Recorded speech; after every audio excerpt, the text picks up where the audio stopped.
ಬೆಕ್ಲು ಶಿವ ಕೊಲೆ ಪ್ರಕರಣಕ್ಕೆ ಸಂಬಂಧಪಟ್ಟ ಹಾಗೆ ಭೈರತಿ ಬಸವರಾಜ್ ಅವರನ್ನ ವಿಚಾರಣೆ ಮಾಡಲಾಗಿದೆ. ಕಳೆದ 2 ತಾಸುಗಳಿಂದ ಭೈರತಿ ಬಸವರಾಜ್ ಅವರಿಗೆ ಪ್ರಶ್ನೆಗಳ ಸುರಿಮಳೆಯನ್ನಾಗಿಟ್ಟಿದ್ದಾರೆ ಭಾರತೀಯ ನಗರ ಪೊಲೀಸರು.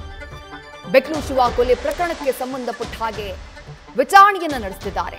Technical evidence, CDR, tower dump ಆಧರಿಸಿ ಪ್ರಶ್ನೆಯನ್ನ ಮಾಡಲಾಗ್ತಾ ಇದೆ ಕೆಆರ್ಪುರಂ ಬಿಜೆಪಿ ಶಾಸಕ ಭೈರತಿ ಬಸವರಾಜ್ ಅವರಿಗೆ. ಜೊತೆಗೆ ಈಗಾಗಲೇ ಅರೆಸ್ಟ್ ಆಗಿರುವಂತಹ ಆರೋಪಿಗಳು ಕೊಟ್ಟಂತಹ ಮಾಹಿತಿ, ಅವರು ಕೊಟ್ಟಂತಹ ಸ್ಟೇಟ್ಮೆಂಟ್ ಅದನ್ನ ಆಧರಿಸಿ ಭೈರತಿ ಬಸವರಾಜ್ ಅವರ ವಿಚಾರಣೆ ಮುಂದುವರೆದಿದೆ.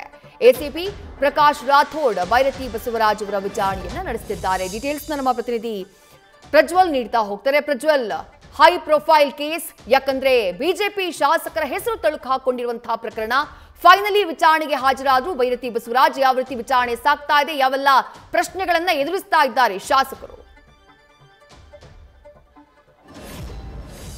ವಿದ್ಯಶ್ರೀ, ಬಿಕ್ಲು ಶಿವು ಮರ್ಡರ್ ಪ್ರಕರಣಕ್ಕೆ ಸಂಬಂಧಪಟ್ಟಂತೆ ಈಗಾಗಲೇ ಶಾಸಕ ಭೈರತಿ ಬಸವರಾಜ್ ಅವರು ಭಾರತೀಯ ನಗರ ಪೊಲೀಸ್ ಠಾಣೆಗೆ ಆಗಮಿಸಿದ್ದಾರೆ. ವಿಚಾರಣೆಯನ್ನು ಕೂಡ ಎದುರಿಸ್ತಾ ಇರುವಂಥದ್ದು. ಇಲ್ಲಿ ಸಾಕಷ್ಟು ಪ್ರಶ್ನೆಗಳನ್ನ ಕೂಡ ಪೊಲೀಸರು ಕೇಳಬೇಕಾಗುತ್ತೆ. ಯಾಕೆ ಅಂತ ಹೇಳಿದ್ರೆ ಈ ಒಂದು ಪ್ರಕರಣದಲ್ಲಿ ಅವರ ಹೆಸರು ಕೂಡ ತಳುಕು ಹಾಕಿಕೊಂಡಿರುವಂಥದ್ದು. ಹಾಗೆ ಎಫ್ಐ ಆರೋಪಿಯನ್ನಾಗಿ ಈಗಾಗಲೇ ಪೊಲೀಸರು ಅವರನ್ನ ಎಫ್ಐಆರ್ನಲ್ಲಿ ಅವರ ಹೆಸರನ್ನ ನಮೂದಿಸಿರೋದ್ರಿಂದಾಗಿ ಅವರ ವಿಚಾರಣೆಯನ್ನು ಕೂಡ ಮಾಡ್ತಾ ಇರುವಂಥದ್ದು. ಅಂದ್ರೆ ಈ ಒಂದು ಪ್ರಕರಣಕ್ಕೆ ಸಂಬಂಧಪಟ್ಟಂತೆ ಫೆಬ್ರವರಿಯಲ್ಲಿ ಬಿಕ್ಲು ಶಿವ ಕೊಲೆಯಾಗೋದಕ್ಕಿಂತ ಮುಂಚೆ ಒಂದು ದೂರನ್ನ ಕೊಟ್ಟಿರ್ತಾರೆ. ಕಮಿಷನರ್ಗೂ ಕೂಡ ದೂರನ್ನ ಕೊಟ್ಟಿರ್ತಾರೆ. ಹಾಗೆ ಭಾರತೀಯ ನಗರ ಪೊಲೀಸರಿಗೂ ಕೂಡ ಒಂದು ದೂರನ್ನ ಕೊಟ್ಟಿರ್ತಾರೆ. ಒಂದು ಜಮೀನು ವಿಚಾರಕ್ಕೆ ಸಂಬಂಧಪಟ್ಟಂತೆ ನನಗೆ ಜೀವ ಬೆದರಿಕೆಯನ್ನು ಹಾಕ್ತಾ ಇದ್ದಾರೆ, ಅಷ್ಟೇ ಅಲ್ಲದೆ ಅದರ ಜಮೀನನ್ನು ನನ್ನ ಹೆಸರಿಗೆ ಮಾಡಿಸ್ಕೊಡ್ಬೇಕು ಅನ್ನುವಂಥ ಒಂದು ಒತ್ತಡವನ್ನು ಹಾಕ್ತಾ ಇದ್ದಾರೆ. ಹಾಗಾಗಿ ಅವರ ವಿರುದ್ಧ ಸೂಕ್ತವಾದಂಥ ಕ್ರಮವನ್ನು ಕೈಗೊಳ್ಳಬೇಕು ಅನ್ನುವಂಥ ಒಂದು ದೂರನ್ನು ಕೊಟ್ಟಿದ್ರು. ಅವೆಲ್ಲದರ ಬಗ್ಗೆ ಈಗಾಗಲೇ ತನಿಖೆ ಆಗ್ತಾ ಇರುವಂಥದ್ದು. ಕಾರಣ ಏನು ಅಂತ ಹೇಳಿದ್ರೆ ಬಿಕ್ಲು ಶಿವ ಅವರಿಗೆ ವಿಚಾರಕ್ಕೆ ಸಂಬಂಧಪಟ್ಟಂತೆ ಭೈರತಿ ಬಸವರಾಜ್ ಅವರನ್ನ ಕೇಳ್ತಾ ಇದ್ದಾರೆ. ಅಂದ್ರೆ ನಿಮಗೆ ಆತನ ಪರಿಚಯ ಏನಾದರೂ ಇತ್ತಾ, ಅಥವಾ ಈ ಹಿಂದೆ ಜಗ್ಗ ಹಾಗೆ ಆತನ ಸಹಚರ ಏನಿದ್ದಾರೆ ಅವರೆಲ್ಲರೂ ಕೂಡ ನಿಮ್ಮ ಅತ್ಯಾಪ್ತ ಬಳಗದಲ್ಲಿ ಗುರುತಿಸಿಕೊಂಡಿದ್ದಾರೆ, ಅವರು ನಿಮ್ಮೊಂದಿಗೆ ಈ ಒಂದು ಪ್ರಕರಣದ ಬಗ್ಗೆ ಏನಾದರೂ ಮಾತನಾಡಿದ್ರಾ?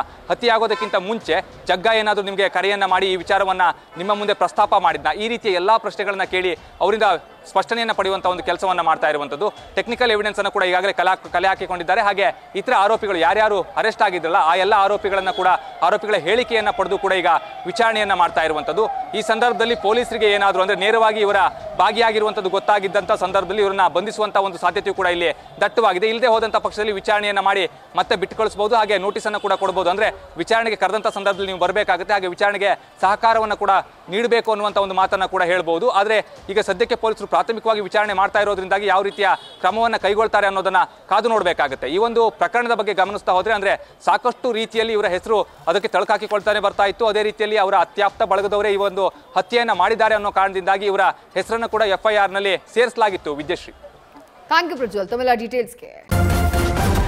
ನ್ಯೂಸ್ ಫಸ್ಟ್ ನಿರ್ಭೀತಿಯಿಂದ ನಿಮ್ಮ ಪರವಾಗಿ.